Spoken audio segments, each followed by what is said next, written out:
মানুষ নিজের পরিবারের জন্য কত কিছুই না করে, দিন রাত পরিশ্রম করতে থাকে যাতে তার পরিবারের প্রয়োজন পূরণের জন্য অর্থ রোজগার করতে পারে। কিন্তু শুধু অর্থ রোজগার করাটাই কি যথেষ্ট?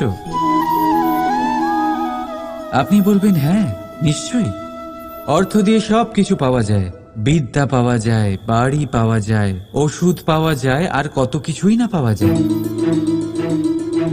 এই সব একটা পর্যায় পর্যন্ত সঠিক, কিন্তু একটু মন দিয়ে ভেবে দেখুন, যখন কোনো শিশু অসুস্থ হয়ে পড়ে তখন সে ওই তিক্ত ওষুধ কেন খেয়ে নেয়?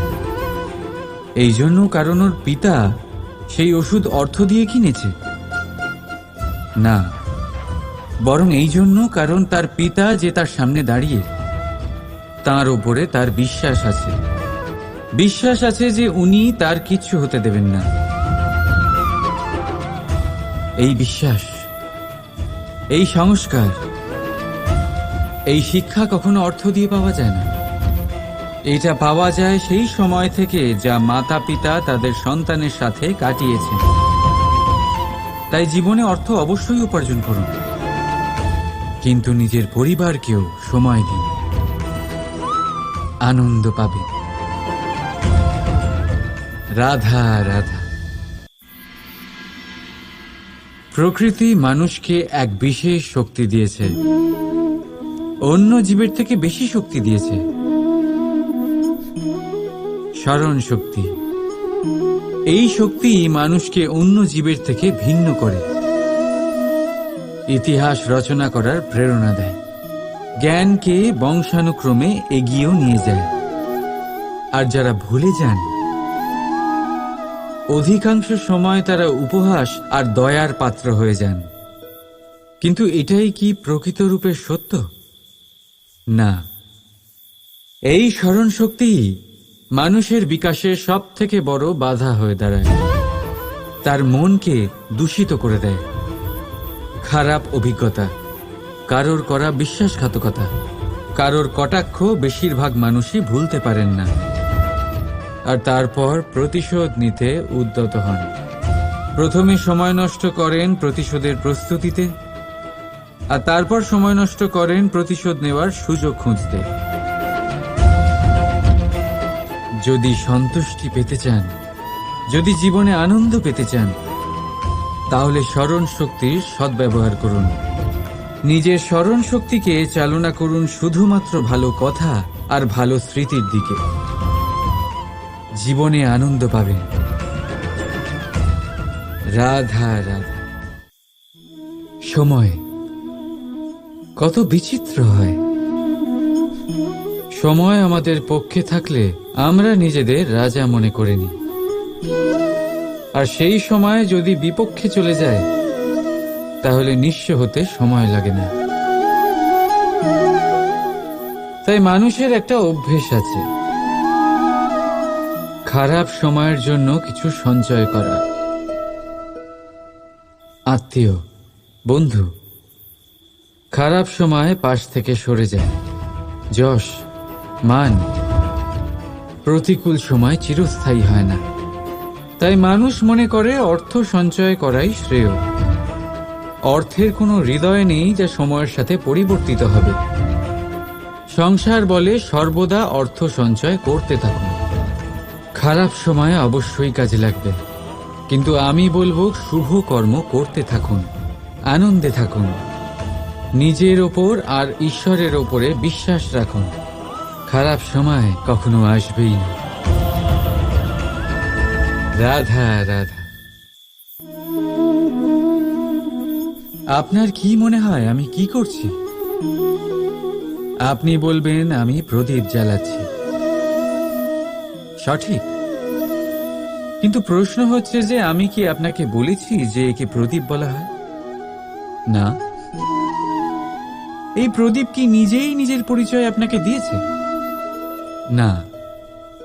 তাহলে আপনি কি করে জানলেন যে একে প্রদীপ বলা হয়? উত্তর হচ্ছে প্রকাশ। যে স্বয়ং জ্বলে অন্ধকারের মধ্যে সংসারকে পথ দেখায়, সেটাই প্রদীপ। যা নিরাশার মাঝে আশার আলো প্রদর্শন করে, সেটাই প্রদীপ। অপর দিকে আছে সাপ, যাকে না দেখেও তার ফনার আওয়াজ শুনেই লোকে ভয় পেয়ে যায়। তার মানে ব্যক্তির পরিচয় তার কর্মের দ্বারা পাওয়া যায়। তাই আপনার এটা বলার প্রয়োজন নেই যে আপনার পরিচয় কি। এটা আপনার কর্মই নিশ্চিত করবে যে লোকে আপনাকে প্রদীপ ভেবে ভালোবাসবে নাকি সাপ ভেবে ভীত হয়ে থাকবে। রাধা রাধা। আপনি কি ওই মাকড়সার জাল দেখতে পাচ্ছেন? মাকড়সারা ভীষণ পরিশ্রম করে এটা তৈরি করে। নিজের শরীরের রস দিয়ে এই জাল বোনে। আপনি কি এটার উদ্দেশ্য জানেন? আসলে মাকড়সা এই জালে ছোট কীটপতঙ্গ ধরে তাদেরকে খাদ্যরূপে গ্রহণ করে।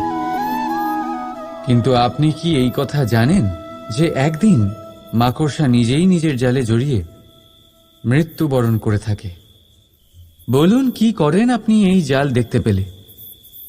দেখতে পেলেই মুছে ফেলেন এর অস্তিত্ব, তাই না? তেমনি অন্যদিকে পাখির বাসা। পাখিরাও ভীষণ পরিশ্রম করে এটা তৈরি করে। কিন্তু যদি পাখি একদিন এটা ছেড়ে চলে যায়, তাহলেও লোকে এটা নষ্ট করে দেয় না। কারণটা কি? এর কারণ হলো এর নির্মাণ জীবন সঞ্চারের জন্য করা হয়েছিল, নষ্ট করার জন্য নয়। তাই মনে রাখবেন, জীবনে আপনার পরিশ্রম যতই বেশি হোক না কেন, যদি আপনার লক্ষ্য শুভ না হয়, তাহলে আপনারও বিনাশ নিশ্চিত। তাই সৃজন করতেই থাকুন আর মুগ্ধ হয়ে বলুন, রাধা রাধা। এ হলো একটা পাতলা সুতো। ভাবছি যদি এটা দিয়ে আমি পোশাক বানাই, তাহলে নিজের জন্য কত সুন্দর একটা পোশাক বানাতে পারবো। কিন্তু যদি এটা আমি... চিন্তা করবেন না,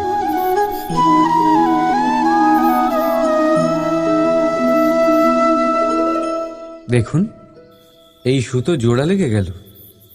শুধু পার্থক্য হচ্ছে এটাই যে আগের মতো এটা আর সরল নেই, আর এটার দৈর্ঘ্য আগের থেকে কিছুটা কমে গেছে। এই সংসারে প্রেমের সাথেও ঠিক এটাই হতে পারে। প্রেমের এই সুতো যা দুই মানুষকে একসাথে বেঁধে রাখে, অহংকার আর স্বার্থের আঘাত সে সহ্য করতে পারে না, ছিঁড়ে যায়।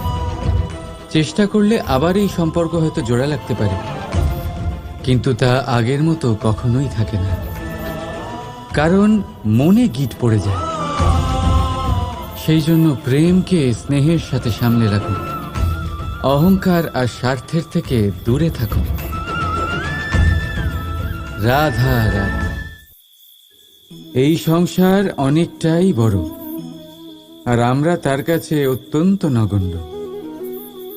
এই সংসারে এমন অনেক মানুষ পাওয়া যায় যারা বোঝান যে এই সংসারটা কতটা বড়, কতটা অদ্ভুত, কতটা সুন্দর। আর এই সংসার রচনা করে পরমেশ্বর কত মহান এক কাজ করেছেন।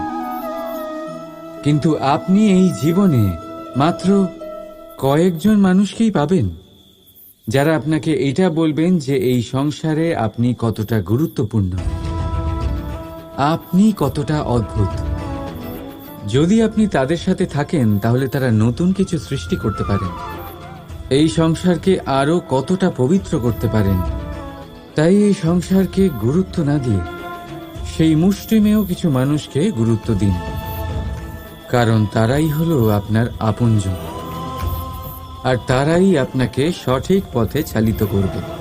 মানুষকে তো বর্ষার স্রোতও বয়ে নিয়ে যেতে পারে, তাকে সাগরও ডুবিয়ে দিতে পারে, কিন্তু গঙ্গা জল সবচেয়ে বেশি শুদ্ধ, কারণ তার কয়েক ফোঁটা মানুষকে মুক্ত করে দেয়। রাধা রাধা।